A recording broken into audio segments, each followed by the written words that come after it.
Ruhnya orang kafir dicabut seperti senjata yang melingkar, seperti celurit yang dimasukkan ke dalam bulu-bulu kambing wol.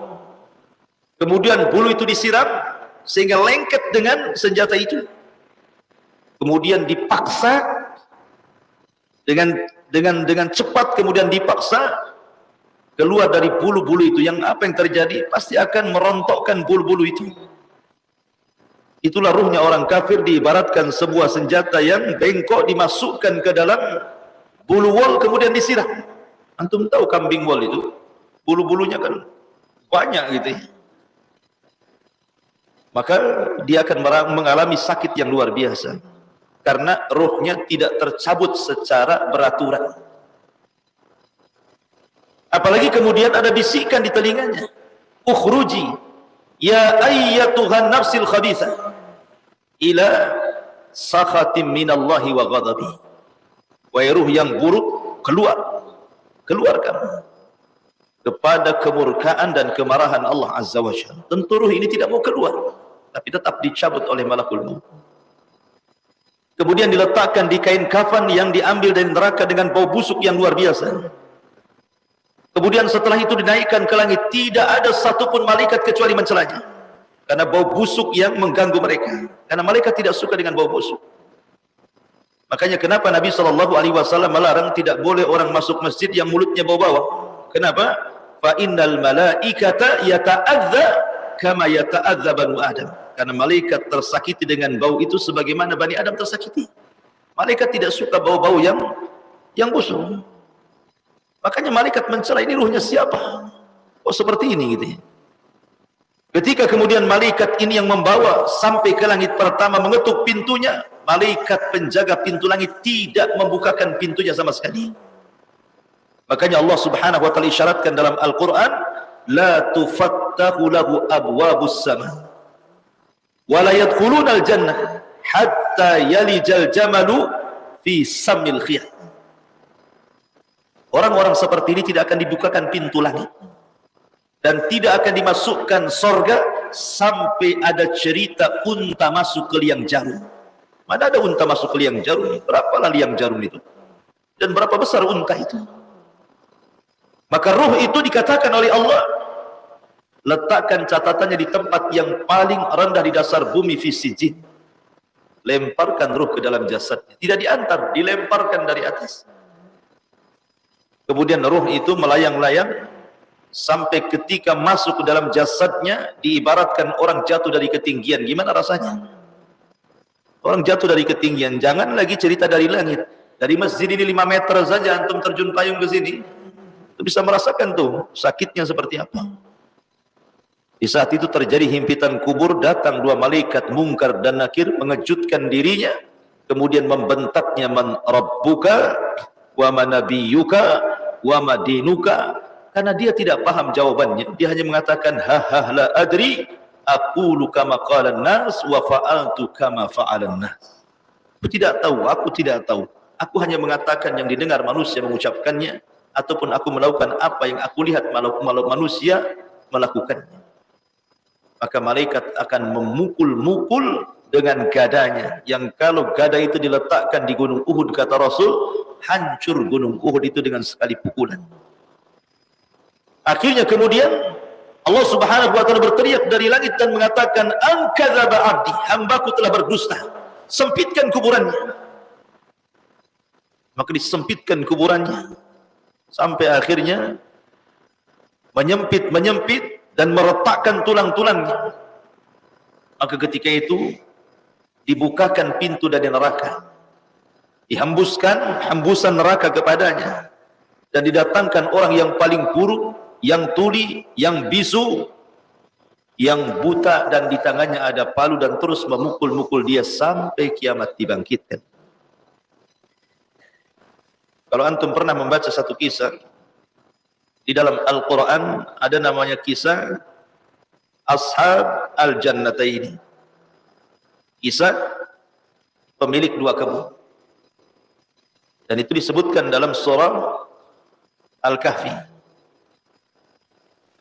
di mana Allah Subhanahu wa taala berfirman, Wadrib lakum mathalar rajulaini ja'alna li ahadihima jannataini min a'nabin wa hafafnahuma binakhlin wa ja'alna bainahuma zar'a kiltal jannataini atat ukulaha wa lam yadlim atau wa lam tadlim minhu syai'a wa fajjarna khilalaha nahara. Allah mengatakan, ya Muhammad, berilah percontohan tentang dua orang laki-laki yang kami jadikan salah satu dari keduanya dua kebun. Kebun ini luar biasa, ikhwan. Di tengah-tengahnya sungai, kiri kanannya kebun, dan tidak lelah untuk menyirami. Sudah tersiram sendiri dengan air itu. Di situ, di dalamnya adalah anab, pohon anggur di mana-mana. Kemudian pagarnya itu pohon kurma melingkar. Belum lagi di samping-samping air itu tanaman-tanaman yang bermanfaat. Pokoknya isi kebun itu semua menghasilkan. Tidak ada yang tidak menghasilkan. Anehnya tidak ada musimnya. Panen terus. Apa enggak nikmat seperti ini coba? Antum punya kebun duren harus nunggu setahun sekali. Nunggu musim duren. Ya kalau gagal. Kalau berhasil alhamdulillah. Ini kebun enggak ada musimnya. Masih dipanen terus. Makanya Allah mengatakan, atas ukulaha walam tadli minhu syai'a. Jadi terus diambil dan Allah tidak menzalimi sedikit pun dengan dia. Jadi kisahnya, ada dua orang laki-laki berserikat dalam sebuah usaha. Kebanyakan kalau orang berserikat, ikhwan, Allah mengatakan apa? Wa inna katsiran minal khulata la yabghi ba'dukum ba'dha. Kebanyakan orang berserikat dalam usaha itu pasti ada yang mendolimi salah satunya. Kebanyakan. Makanya ada orang usaha tidak mau berserikat itu. Takut apa? Takut ada kezaliman. Karena umumnya kalau sudah berserikat, Allah sendiri yang mengatakan wa inna katsiran minal khulata. Kebanyakan orang-orang kalau sudah berserikat itu la yabghi ba'dukum ba'dha, pasti akan mendolimi satu dengan yang lainnya. Dan itu kita bisa saksikan di masyarakat. Ada usaha 2-3 orang, kemudian yang satunya bermasalah, tengkar. Kan itu ya. Ada yang uangnya dibawa lari, ada yang hasilnya lebih banyak dibandingkan yang lainnya, macam-macam. Makanya kebanyakan orang mau usaha sendiri dia, tidak mau dia bersyarikat dalam modal itu, kecuali orang-orang yang dirahmati Allah Azza wa Jalla. Tapi kebanyakan seperti itu. Lah ada kisahnya, dua orang yang bersyarikat ini akhirnya kemudian memutuskan karena bermasalah ingin dikembalikan modalnya masing-masing. Maka sahamnya dikembalikan masing-masing 50%, 50%. Yang satu, maka dia pun dengan modal yang sudah kembali, dia belikan 2 kebun. Ketika mendengar kawannya beli 2 kebun, maka dia pun menginfakkan uangnya sebesar kawannya membeli 2 kebun. Kemudian kawannya membeli lagi budak-budak untuk dipekerjakan di kebunnya. Maka yang satunya mengeluarkan uang sebesar dia membeli budak, dia infakkan di jalan Allah. Kemudian yang satunya membeli pakaian-pakaian yang indah, rumah yang megah, maka dia pun menginfakkan sebesar dia membeli pakaian dan rumah yang megah. Ketika dia mendengar menikah dengan seorang wanita dengan mahar yang besar, dia pun mendengar dan dia pun keluarkan sebesar mahar dan pernikahan itu, kemudian diinfakkan jalan Allah. Kontras. Yang satunya dibelanjakan semua untuk dunia, yang satunya dibelanjakan semua untuk akhirat. Dua orang yang berbeda. Akhirnya yang satu yang dibelanjakan untuk dunia semakin hari semakin kaya, sampai Allah sebutkan memiliki 2 kebun. Tak pernah dizalimi. Hasilnya setiap hari menguntungkan sehingga makin kaya, makin kaya, makin kaya. Yang satu jatuh miskin karena diinfakkan di jalan Allah. Jadi suatu ketika kawannya yang orang soleh yang diinfakkan semuanya ini, hidupnya Allah uji susah. Akhirnya dia ingin mencari pekerjaan. Daripada dia mencari pekerjaan pada orang lain, maka dia teringat dengan kawan bisnisnya dulu. Boleh jadi dia bekerja kepadanya karena dia dengar dia sudah kaya, ya hanya sebatas untuk menghidupi kehidupannya saja. Bukan untuk kaya, tidak. Kalau untuk kaya ngapain dia belanjakan? Hanya untuk sebatas kehidupan dia saja, makan minum begitu saja. Akhirnya melamarlah kerja orang ini kepada orang yang kaya yang kawan bisnisnya dulu. Rupanya apa yang terjadi? Kawan yang kaya ini malah menghinanya.